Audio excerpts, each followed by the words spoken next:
Hello, hello everybody. Sorry, I'm laughing. Go ahead. So, I'm saying hello to everybody. I'm not Sorry. sure what's more red, my head or this. Come on. Okay.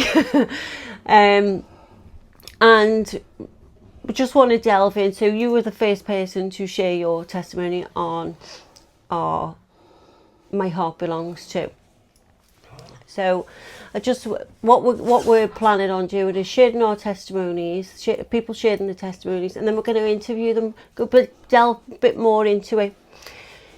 That's right, isn't it? Yeah, well, I think the testimony is about all the darkness. It gets them to a place of crying out to something more powerful than them and then getting saved. So, you know, what happens afterwards?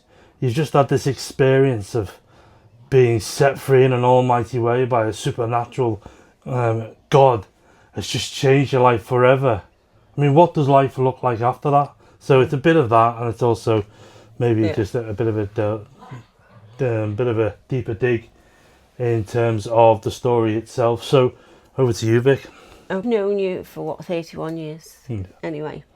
So before that, prior to that, in the cult, yeah, what was that like? Exactly, like as a kid. Yeah, well, I think growing up in a cult, you don't know any different. And because I had to separate from the world. What do you mean separate from the world? Well, they had this doctrine of separation, and they believed that everybody that was outside of what they called their assembly were in the world and therefore destined to hell, even the most holiest of people that live outside of this cult. And when you're growing up in this, born into this, you know no different. And I think the first time I ever felt something was not right was when I turned 5. Yeah. Because of 4. When I turned 4, because it was compulsory that I had to go to school. Yeah. Because it was the law. Yeah. But I was going to school as a 4-year-old with these instructions that the people I had to spend time with were all on their way to hell. And I need to do all that I could possibly do not to be contaminated with their evil. So in school, it was difficult to separate me from the world. Yeah. But out of school, it just meant I didn't go to any worldly places, cinemas, theatres, playgrounds. Didn't go to other people's houses that weren't in the cult. Yeah. Didn't watch a telly.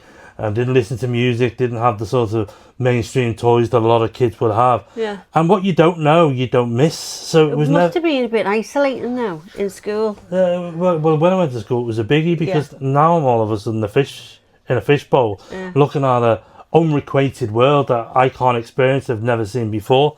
And you know, in the cult, I had like a handful of friends, but now I'm in a classroom of 20, 30 people my age, and trying not to speak to them, but trying not to be odd at the same time. And I think when it really dawned on me that it was different, and when it really started to affect me, is every day in the olden days. Well, I mean, I'm not that old, but back in the 80s and 70s, they always had like a morning assembly where you sing like "Morning Is Broken" and stuff like that. Well, I wasn't allowed into that. Okay. Which meant I was sat outside and I'd sit and watch all the kids just walk past, and they'd all look at me, and I'd be like the odd one out because they were all in there and I was outside there. So straight away, things started to take root that I'm missing out on something. Everything is not as it seems, and life just seemed a bit unfair because now most of my living life was spent with these people who I couldn't speak to, or I couldn't mix to, or I couldn't relate to. Oh wow. And the rest of the time was like every night we were in a church. We were in it wasn't a church, we were in a cult meeting. Yeah. And at the weekend we'd be Saturday, and then Sunday we'd wake up at 5:30, and then we'd go 3 times throughout the day. And it's a lot, isn't it? It's just an odd thing to be brought up in. Yeah. So it was strange. It was weird. It was difficult. It was very hard when I went to school. So what was it like? Say like that's in school. What about outside school? What about actually in the, people in there? What was it like? Well, it was quite friendly. It was family orientated. I had cousins, all those sorts of friends that I built up from such a young age. Then, of course, when we left the cult, effectively escaped the cult. Yeah. We weren't just leaving the assembly, the cult itself, we were leaving behind, and it wasn't for any choice of our own, every member of our family, every friend, every relationship that we'd built up. And to the point that they were able to contact us, and they couldn't, because if they did, they could be contaminated with the evil that we now carried. Because we're now out in the world, we were told we were now sent to hell. I mean, what was interesting is when my brother turned, I think, 14, and they believed that was an age. And because my mum and dad were still wanting to try and get back in there, they effectively kidnapped him. Oh my goodness. And said to me, mum and dad, that if you allow him to go with you, you're effectively dragging him to hell. Oh, wow. And so he needs to come with us so that his salvation and his safety with heaven can be retained and remain. And so my mum and dad gave him up. Well, yeah, I'm just thinking as a mum, and you've been brainwashed so much, you'd be thinking, well, I wouldn't want my kid going to hell. So you can understand why. Yeah. They also saw it as a olive branch about getting back in. Yeah. Because we left because my dad had been told to leave and sent to hell, and obviously we were young kids and we needed my dad, and they weren't letting my dad come back, and we couldn't see him. And my mum thought, well, if they weren't going to let us back in with my mum in the cult, then why not leave the cult and try and get back in as a family, so at least we were together. Yeah.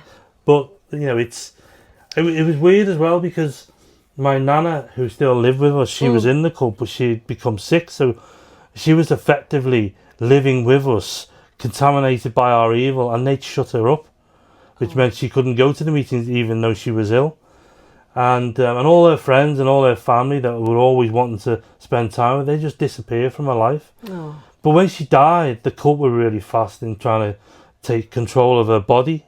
Right. In what way? Well, they wanted to bury her, and because it was left in her will and hadn't changed, they had the legal rights to bury her. But my mum just let it happen because she was playing lip service to them with the hope that one day we could get back in. I see, yeah. But we were told that we weren't allowed to go to the funeral, we weren't allowed to go to the service, we weren't allowed to see the body, and only once she was buried, put in the ground, and the soil put over, could we go over and pay our last respects. Do you know what? That must have been horrendous. That must have been horrendous for your mum.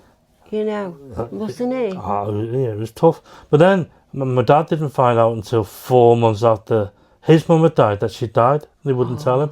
And you know what? My dad died. His anniversary's just gone 4 years ago, and the only person in his mum's grave is his mum's. But they wouldn't allow my dad to go in where his mum would go. And the sad thing about that is they were separated in life, and now they were separated in death. I mean, just messed up stuff. I was glad in the end that I got out of it. So how did you? So we know how you got out of it. So what happened? Say what happened like going into school when you come out of the cult? Then you go into school. How did that? Yeah, well, I'm now trying to get on with the kids and talk about all the things that were new to me, because I now had a telly and I could now listen to music, and this whole world had been opened up to me. But they thought I was still odd, because I wanted to bang on about the things which were so exciting to me but were just normal to them. Yeah. Which, from an odd cult kid who couldn't relate, now trying to making myself even more odd. And in the end, I just gave up, and I just started becoming so insecure with it that for the next sort of, leaving juniors, going into seniors, I just sort of hid within myself and didn't want to expose too much of myself, because I wanted to try and shake that odd cult kid label that had been put on me. So for most of my teenage years up until leaving school at the age of 16, I just hid in plain sight, really. I think I can understand that. So, okay, so you leave school, right? And then how do you manage going from the cult into getting into drugs and steroids and ganglands? Explain. So you've come from this kind of kid to that. Explain, how did that happen? Well, I was a simple person living a simple life. I hadn't really been educated because I couldn't be, and even when I was in school, they put me in that special group where you watched cartoons of educational cartoons and finger painted, and I just wasn't, and I had a speech impediment, so I just wasn't right anyway. School didn't want to keep me, but when I say a simple life, I love music. I loved anything to do with music. I had loads of heroes quite quickly, Yeah. like Michael Jackson, and then quickly In Excess. And I remember saying that if I could look like Michael Hutchence, then maybe I could get girls to like me. So I grew my hair long enough, went to the nearest hairdressers with the album, and I said, I want that. Perm with highlights, and I got that. But then I realised that, that I looked good, and I changed the way I looked, but I was still really thin. Yeah. And I thought if I got a bit tougher and looked a bit more muscly, then I could get access to girls, access to friends. And I met this, I call him the Marine in my book. I've got a book called The Tattooed Saint about this, and he was massive. And I said, "How?" Just randomly, because I didn't have any filters, because I've just come out into this world. I was like a 6-year-old, just trying to get by in life. And I just said, "Well, how do you get that big?" And eventually he told me steroids, and his mate was the steroid dealer. Yeah. And so quite quickly I said, well, where do we get them? And all of a sudden I'm injecting these, taking these, partying with these, not realising initially that where they were training, I was training, was the heartland of Gangland, Liverpool. And all of a sudden I'm going out to clubs, getting walkovers, being part of these guys, growing muscle, looking great now. I get everything my heart desired, but not realising now I was a known face in Liverpool underworld, even though I wasn't a gangster or a fighter or any of that. And then obviously one thing led to another. They started selling drugs. They took over most of the doors, and one of the biggest doors was the Cream. And I remember them taxing the drug dealer, taking the drugs off them, giving to us, and we turned it into an enterprise. Yeah. But I was living my best life now. Yeah. I was taking drugs. I was high as a kite most of the time, and when I wasn't, I was smoking weed just to get through to the weekend, having the time of my life. But like anything that's shiny, glittering gold, it never is as it seems. And then it all started to implode when a major gangster family wanted to take over our scene and wanted to meet us in a in a venue. Yeah. And the winner got to run that door, but I didn't know that at the time. So can you tell us about that story? I know, but it's tell us about that story. Well, we usually meet up to divvy the money of what we sold before, but this time there's more of us, and I get there and my mate's messing with his pockets, and I'm like, what are you doing? And he pulls out these shotgun shells, and I go, what are they for?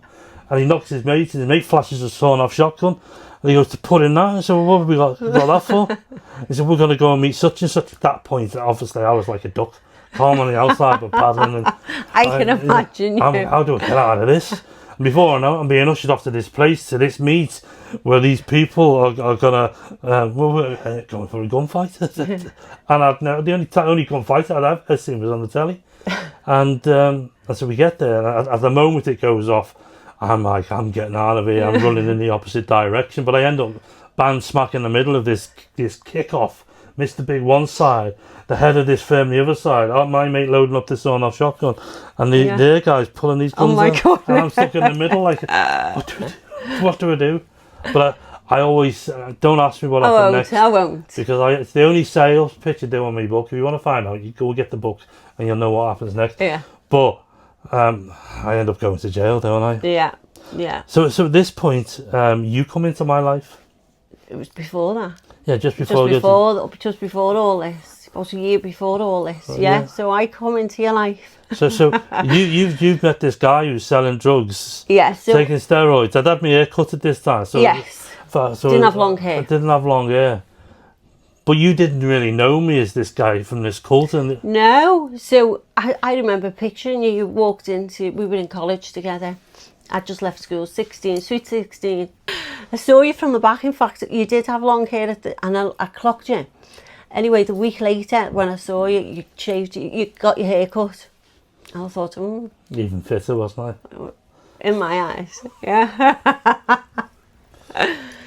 So, and that's when we started partying. So I didn't know you from the past. I knew nothing of this. You had this persona, very charismatic, charmer. It was all a front. Yeah. It was just putting a front up to hide the reality that, one, I didn't think it was that good looking. Two, I didn't think I was capable of doing half the things that I ended up doing. And three, I was just scared of people finding out who the real person was. That's right, yeah. And hence the reason I hid in plain sight. So what happened after that? So then you go to jail, then you get sent to jail. that night. Do you want to speak about that night?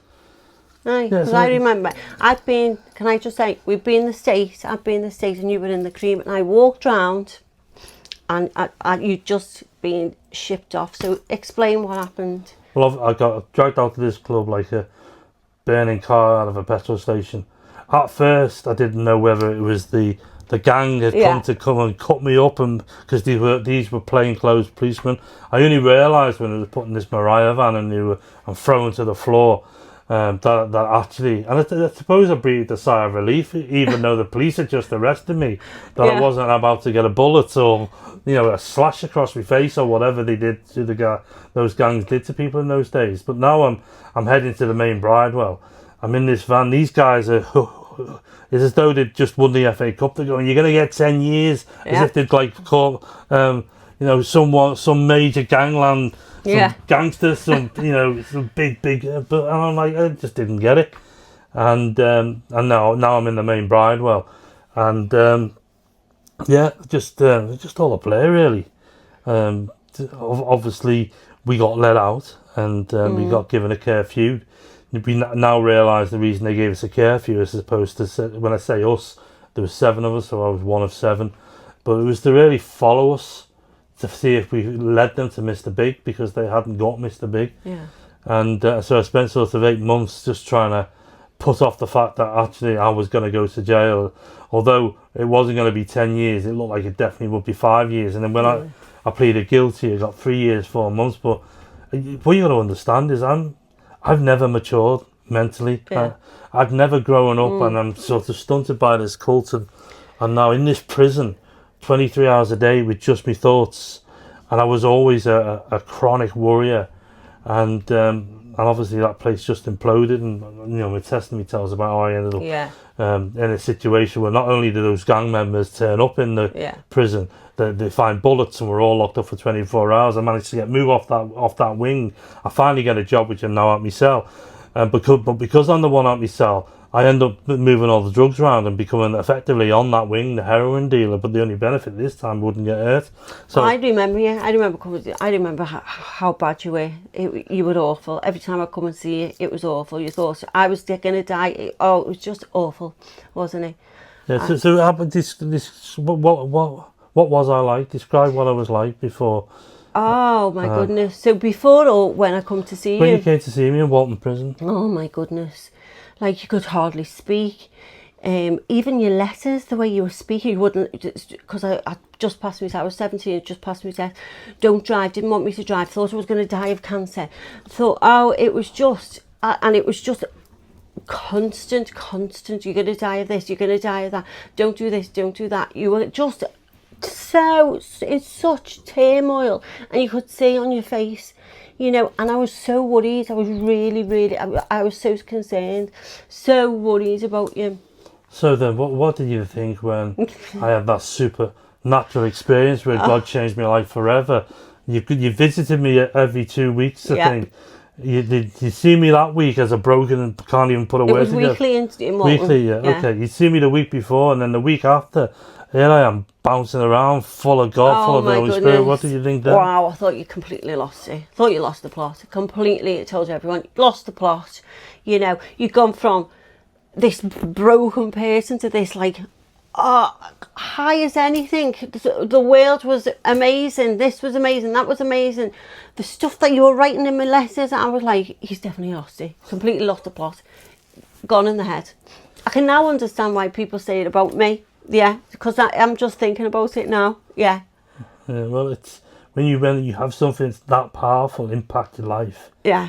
Change you in a moment in the worst place you could possibly be, now feeling the best you've ever felt. It's just amazing, and you're so euphoric. You just want to. It's like winning the lottery. Yeah. But having the keys so that everybody else can win the lottery if you just let me tell you about it.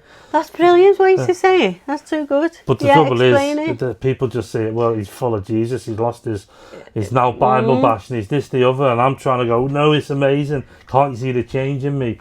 You come out of jail. What's it like? So you're a Christian. I can now understand. So you're a Christian, you come out of prison. I'm not a Christian, your mates aren't a Christian. What's that like? Yeah, well, I think they just thought I was odd, but I'd started spending time with you, so Yeah. I didn't really spend time with my mates anymore. They just carried on doing what they were doing before they Yeah. went in for the most part, and I just didn't get involved. Yeah. So I didn't really have to face that. I think it was ultimately the fact that, you know, I wanted to live this new life, and I wanted you to live this new life, which Yeah. meant that you had to stop all that Yeah. you needed to stop, and obviously you hadn't. And but I just wanted to experience everything that I could possibly could, but through this new lens, which was just full of joy and full of life. So, can you explain what it was like? Yeah, well, so it was tougher because inside everything's regimented. You know, when you're getting up, you know, Yeah. when you going to bed, you know, when you're eating, and it's very black and white in jail. They're either, you know, for you or against you. There's no Yeah. sort of middle. You knew where you stood, and but coming outside, it's less regimented, and there's more temptation, and there's more pressure, and so I found it really difficult in the end. There was a church that supported me, Yeah. and they did support me, but I didn't get anybody alongside me who could disciple me and help me through things. And in the end, church just made me very guilty all the time. Yeah.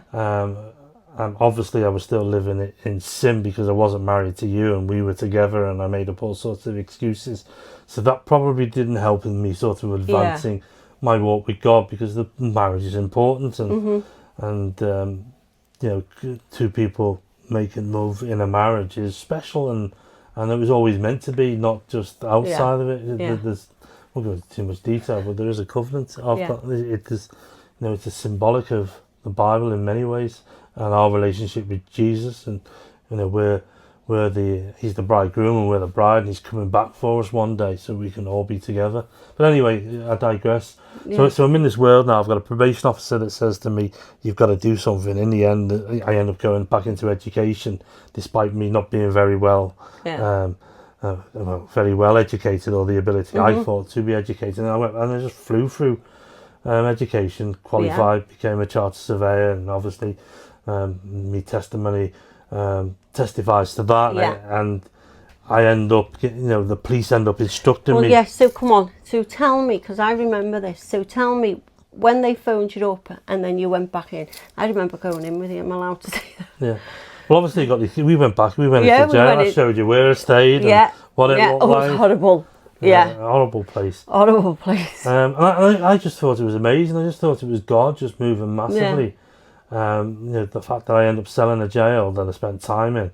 I ended up being retained by the police as a criminal, and then 10 years later retained by the police as a professional. Wow. It's just evidence of the Wow. transformative Yeah. power, and also humour of a God Yeah. that can do something like that. Yeah. But what he was telling me, he was saying, I want you to go back into jail. Yeah. These are the keys that locked you up. Yes. I set you free, and I want you back in there. And obviously, that wasn't something I wanted to rush into, but I started to fall away from my faith, I know. Yeah. and I think it was. So what happened there? How did that happen? Or how does it happen? So I'm not making excuses here, but I grew up in a cult, and then not had access to these sorts of things. Yeah. Came out of the cult, tried to relate to people and do the things that people did just Yeah. so I could fit in. It was similar to that, because I've been in jail, had this God experience, come out.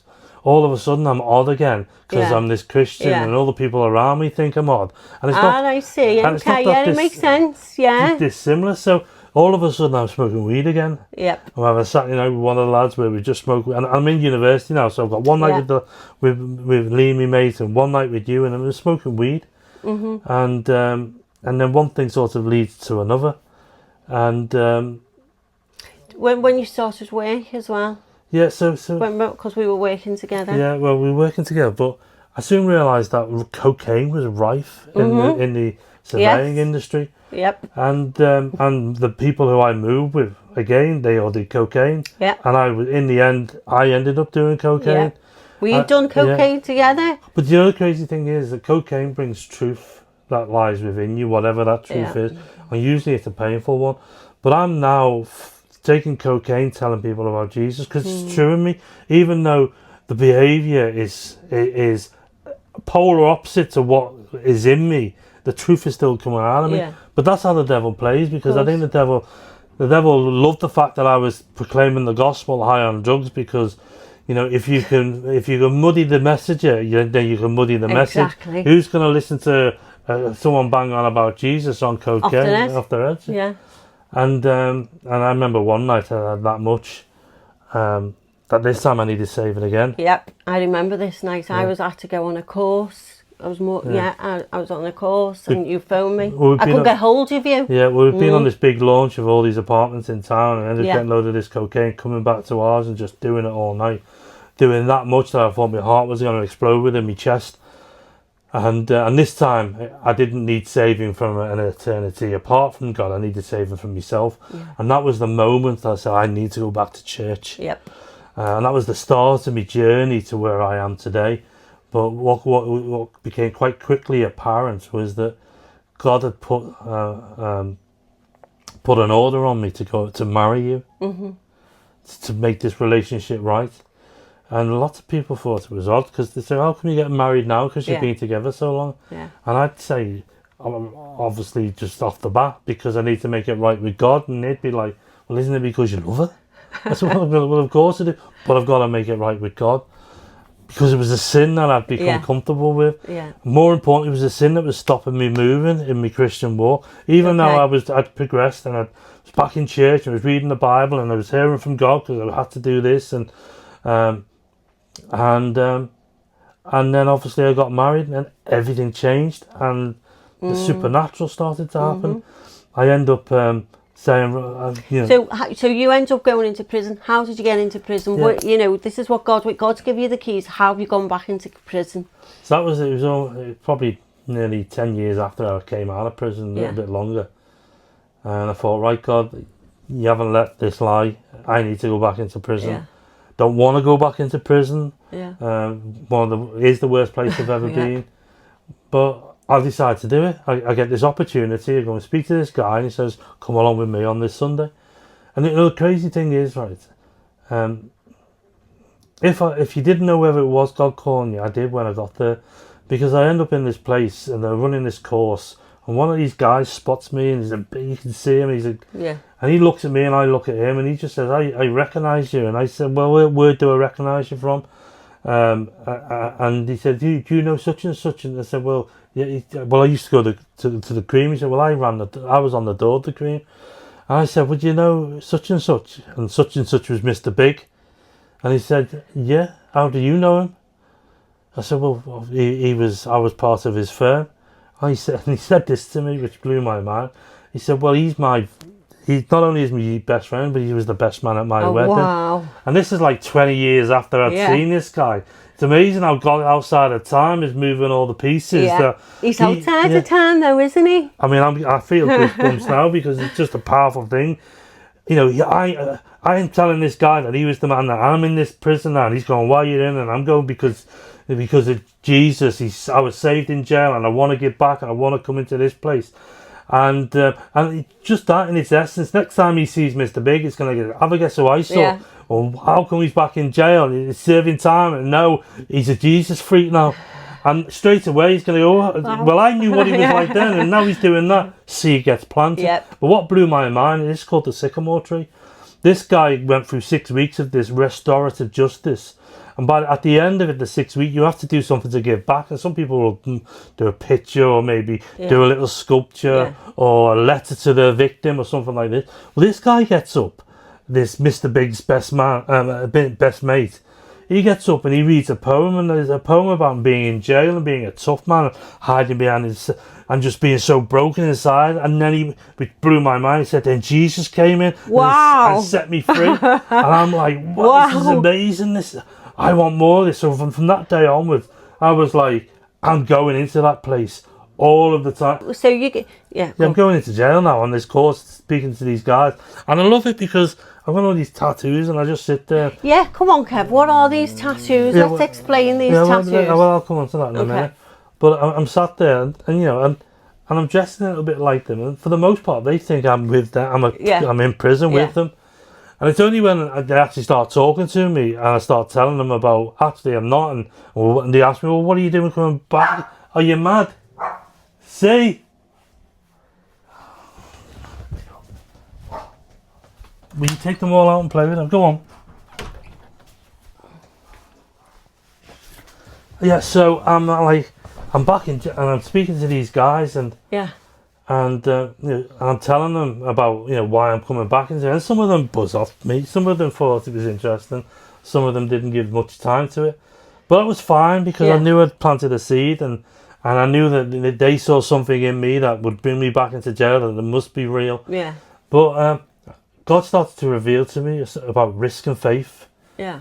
and about the power of moving in the supernatural. And I went to a conference as well, which also talked about the same thing, but how do you spell faith? And they said R-I-S-K. By the way, there's no risk in Jesus. Yeah. But there's a risk in you stepping out for Jesus. Yeah. And I thought, well, I'm going to take a risk next time. And God opened up the story about Peter when they're in the boat and there's a storm. Yeah. And Jesus turns up and they're like, is that Jesus? Is that a ghost? And they realise it's Jesus, but there's only one that actually says, can I get out this boat and come to you? Yeah. And there's a storm kicking off. You know, it's the last place you want to be, because naturally you think the safety of the boat is away from the storm. Sometimes that's a very good analogy to how a lot of people live their lives. They're in the comfort of the boat, never realising they can live a little bit more, living a bit more than where they are, to experience that there's more to life than locking yourself in a room or locking yourself in your mind, or, you know, not sort of getting out there and letting God do what he wants to do. And I saw Peter as the guy who took a risk, said, can I come out? And in doing so, not only did he get to get out of the boat and go to Jesus, he actually walked on water. Yeah. And the other guys in the boat will be watching him, going, looking at him, experiencing a miracle. And I wanted to experience a miracle. I wanted to see signs and wonders. So I said, when I go back into that jail, I'm going to find, because I've got an idea now of who these guys were. These weren't coming because there was a Christian course going on. Yeah. These were coming to tick a box, and it was restorative justice, where you couldn't really be faith promoting. So it's not as if these were on the edge of considering God. They didn't want anything to do with anything religious. They just had to do this course. So I see this guy, and he's like got a back on him like an angry cat. I mean, it's like a dog licking something off a thistle or chewing a wasp. And I knew straight away he just didn't want to be spoken to. Never mind. You ready to tell about Jesus. I just go straight over to him, and he was like proper like Liverpool Scouser. He was all tattooed up. And as I said, I'm Kevin. He looked at me as if it's a hand. And and I said, I just want to see how you are. And he said, well, because at this point he doesn't know I'm actually there. Yeah. I said, I'm a visitor. And he said, well, what are you doing back in jail? And I said, well, I was saved by, something happened to me. He said, what do you mean? He said, well, that's Jesus. And as soon as I mentioned Jesus, he was like, do one. I'm not interested. And usually that's my cue to leave. And I planted a seed, and, you know, someone will water it, and God will bring the growth. And I've done my bit, but I was ready to take a risk. So go on. So I'm like, inside, everything's saying, now go, run, he's had enough. But spiritually, I could feel something coming on me. I didn't know what I was about to say or how I was about to say it. But just scriptures just started coming out of my mouth, and I was like, God knew you before the foundation of the earth. There's no one like you. There never has been and never will be. You're that specific. He knit you in your mother's womb. He absolutely loves you. He thought that you were worth dying for. He wants to get this, all the sorts of. And it was like, and all of a sudden he's looking at me going, and what I didn't realise what I was doing is the power in the gospel that I was proclaiming was getting his demons that were keeping him stuck in God hating. They were like, bail, because the Bible, the gospel, the good news is getting preached. So naturally, what I was carrying, and the presence I was carrying, and the power that I was releasing caused all his demonic voices and stuff to do one. So straight away he's like, oh, what's going on? I said, what do you mean, what's going on? His whole countenance has changed. Oh, wow. And I'm like as shocked as he is at the moment. And I muster up a bit of strength. I lay my hand on you. And he just looked at me and go, oh, yeah. And I was just saying, more, Lord. And the Holy Spirit just filled him from top to bottom. Oh, and he's like, wow. Because we've experienced it. Yeah. And it's like the best Yeah. hug ever. Oh and it's my like, goodness, amazing. Yeah. And this Yeah. guy who didn't want to know about Jesus is now under the presence of God. Oh, wow. Being surrounded by the love of God, by the power of God, and just being blown apart by the almighty loving power of God. Oh, wow. And I'm like, thinking I'm the big E here. I've just called down heaven and it's hit this guy, and we had to get back into the group. And then he comes back the week after, and I'm thinking he's going to come back going, oh, amazing, and this, that, Yeah. the other. But he said, this is at the worst week ever. But I now know that. You know, wow, why? Yeah, because the devil knew he was about to lose him. Yeah. And he went into the chapel, and I followed him into the chapel, and what put me in my place, because I hadn't even said anything or called down heaven or said anything biblical. As soon as he walked into the chapel, he said, "I'm feeling now the presence of God." Wow. I just said to him, I said, you can have as much as that as you want. Yeah. This is real. This is God wooing you into a relationship. Amazing. He's showing that he loves you, and he wants in. He Yeah. wants to get into your life, and he wants to change. And I say, wouldn't you want this for the rest of your life? Yes. Who wouldn't? On tap and free. Yeah. You know, and you know, I use some language, but just to sort of relate to, because this guy's head's blown. Yeah. What's this? And I said, you know, you would pay money for a big fat spliff to smoke just Yeah. to feel like this. Yeah. Well, the devil's in the game of counterfeit. He brings peace and presence in drugs and all those sorts of Yes. things, but there's a bite in the tail. Oof. Where this is free, this is, Yeah. and you don't have to pay for it. And I said, it's like a big fat holy spliff that you can smoke that isn't sinning, doesn't cost you money, and it's free on Right. tap. Who wouldn't want that? No. Who wouldn't want that? That's what I say. Yeah. Who wouldn't? Yeah, because it's powerful. It's powerful. It's not just going to church, Yeah. it's the power of God. It says, his last days he'll pour his spirit out on all flesh. Yeah. You know, he lives inside of me. He rests on me when I go in to see people. I've been in prison and I've had guys move away from me because they feel the presence of God on me. And it's not because I'm this super Christian. It's because the easiest place to manifest God, to light up, is the most darkest places. Because when you turn up and you carry what you carry and you're overflowing, and it's easy to dispel the darkness, and straight away people can experience Yeah. a little bit of peace, because the demons that are around them, they're pressing them, have to go when Yeah. God turns up in a person like me. And I just went after guy after guy after guy, but I just thought, I need to increase the risk here. Yeah. And there was this Muslim guy, and Oh, okay. we'd done this course. It was a story about Zacchaeus. Wasn't a Bible story as such, but we used the Bible story. Explain what Zacchaeus is. So Zacchaeus was a little fella who ran all the taxes in a village on behalf of the Romans. And what he would do, he'd take what it was owed to the Romans, and he'd take a little bit more on top and keep it from himself. In the Bible. Yeah, in the Bible. Yeah. Effectively, robbing. Yeah. He was robbing. You know, same it happens today as it was 2,000 Yeah. years ago.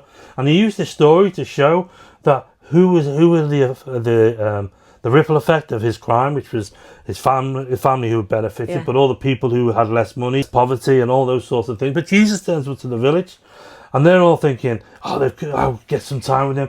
Surely he'd come and see me because I'm Yeah. struggling and I'm poor and all these things are happening to me. Surely I'm the one he'd want to point out and he'd want to spend time with. But Zacchaeus, little guy, gets up this tree, which is a sycamore tree, and that's why the course is called the sycamore tree. Yeah.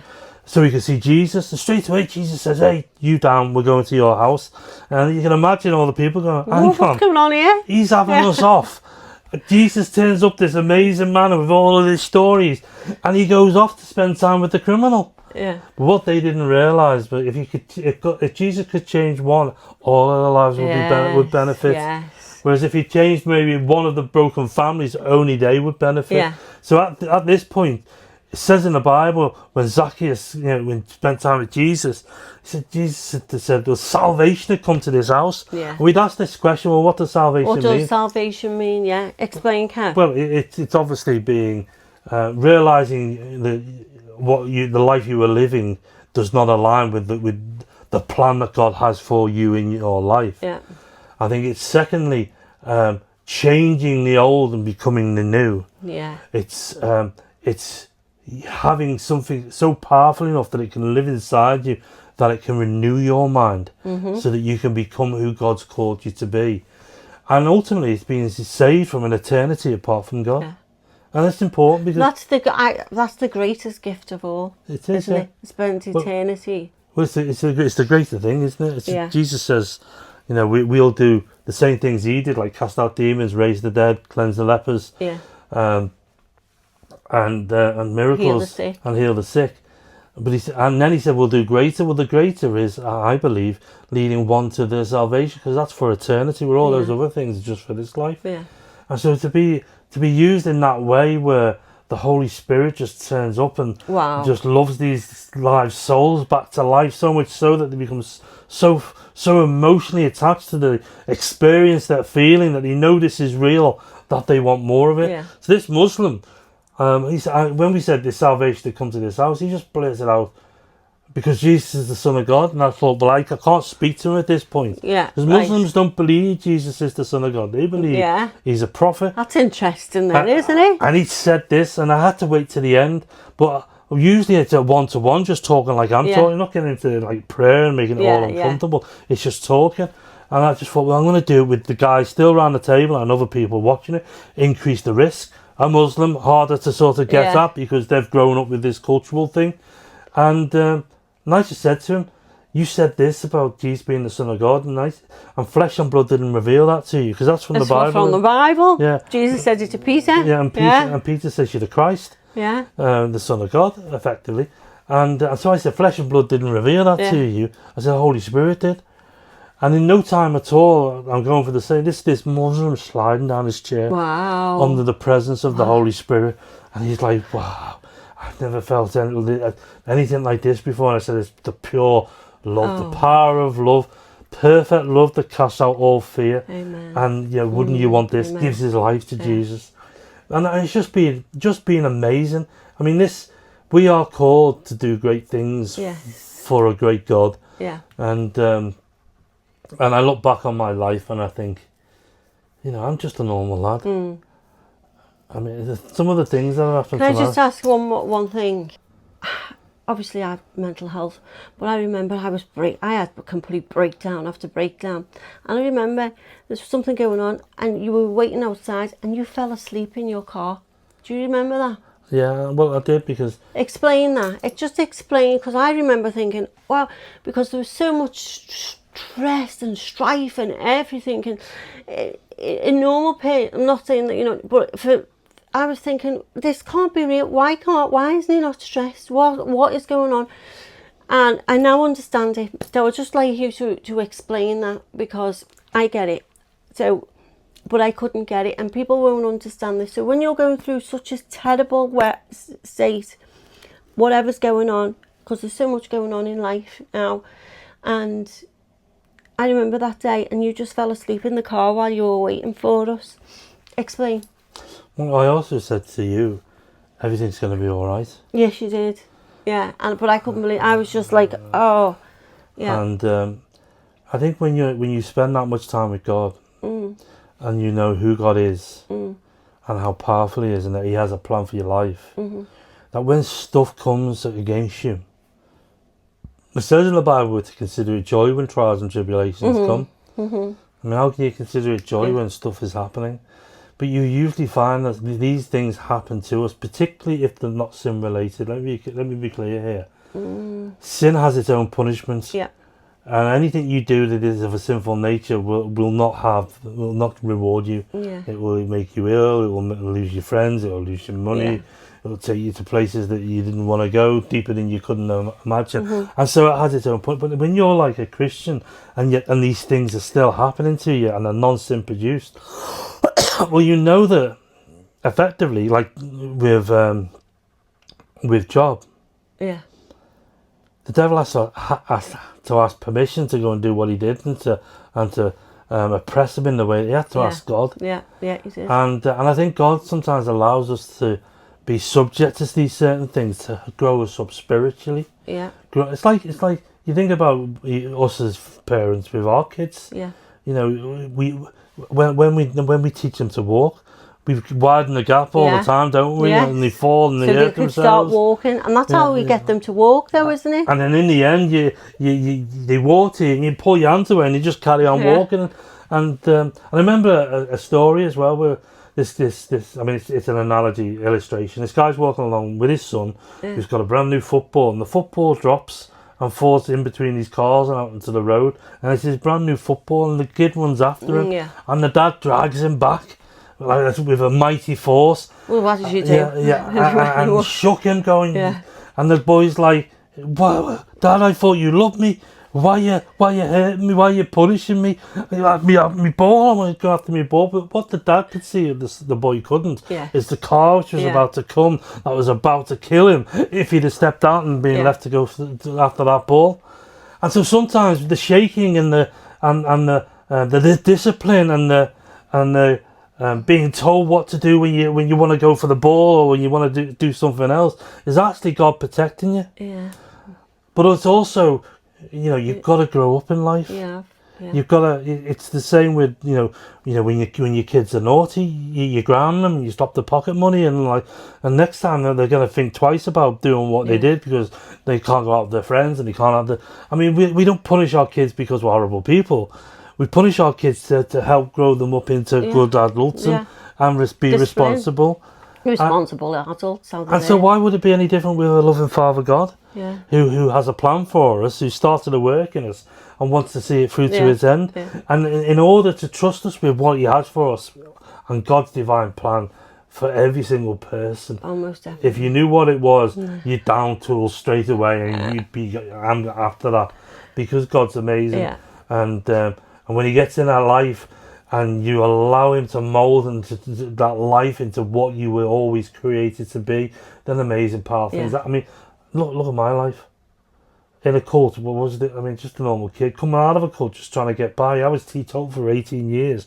Within 2 years, I'd taken all sorts of drugs and ended up in jail. I wasn't a scally. Yeah. I didn't hang around with scally lads. Yeah. I mean, I was the least likely person to end up a drug dealer, gangland Liverpool, in a jail. Yeah.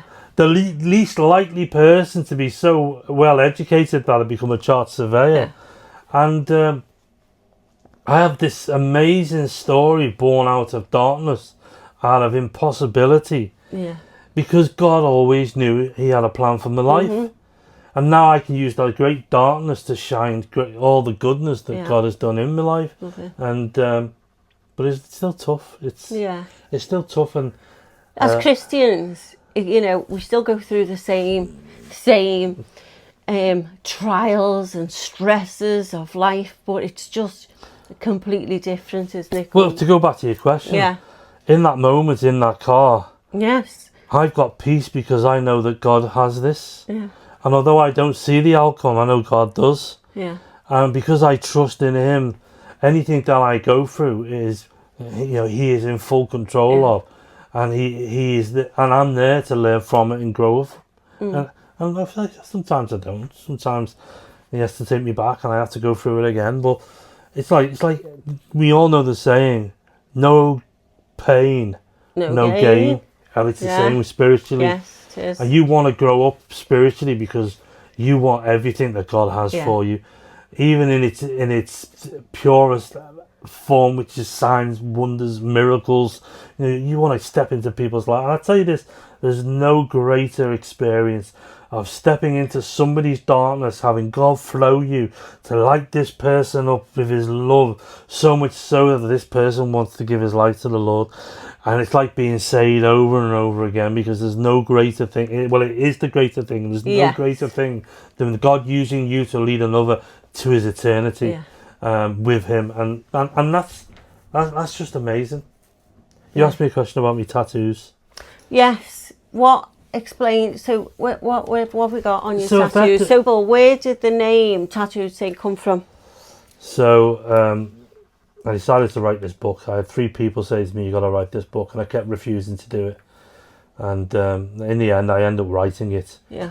And but I didn't have a name for it. And I had this real religious person come against me and say, "Your tattoos are an offence to God.